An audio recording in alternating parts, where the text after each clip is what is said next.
Growing up in small town Texas, like most of you might know, or some of you might know, football seems to be the biggest thing. Nothing seemed to matter more than football. There were other sports like water polo, basketball, track, but football always took the crown. You always know when you're in a football town.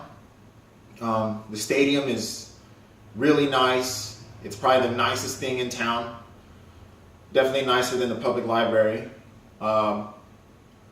The town looks deserted on away games and home games because everyone's at the game or on their way to the game. So yeah, at that time, football was all I thought about growing up as a kid. And my high school football coaches, they let me know when I was growing up that they couldn't wait to coach me when I became of age. It wasn't until my 7th grade year in school that my coach noticed that something was wrong with my legs. He told me that I might need to notify my parents that my legs seemed to be really bow-legged and it was affecting the way I was running. Even though I was really fast still, but I was running kind of awkward. After many doctor visits, we discovered that I had a bone growing deficiency problem, and the doctors let us know that the sooner they could operate, the better. Basically, what was going on was that the outside of my legs were growing faster than the inside of my legs. And what the doctors had planned was to insert these large pins and staples on the outside of my legs in order for the inside of my legs to grow and catch up. And of course, this news, it crushed me as a kid. After surgery, I was barely able to get around.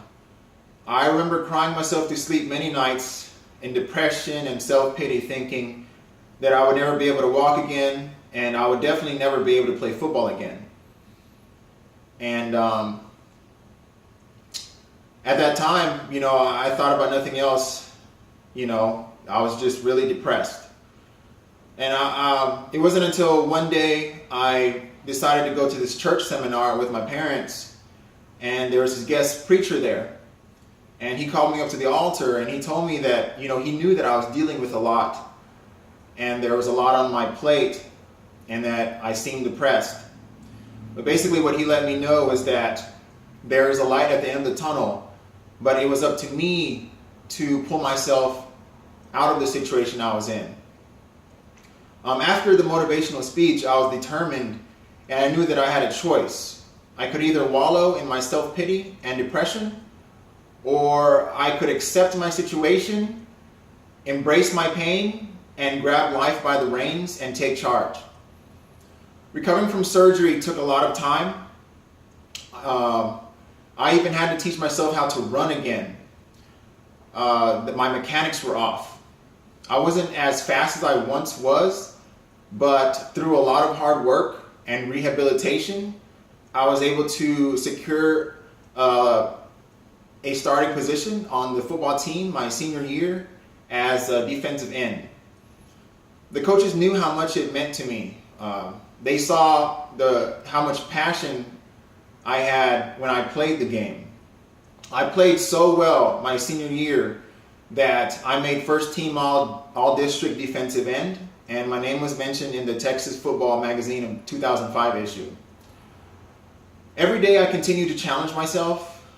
The military was another challenge for me, but I did it, and I did it well. It was something that I had to prove to myself. And in closing, I would like to say that no matter what situation in life you find yourself in, you have the power to change it. You are powerful and unique, and you are able to accomplish anything. Today I will leave you with this quote. I don't stop when I'm tired. I'll stop when I'm done. By author unknown. Continue to be awesome, and thank you for your time.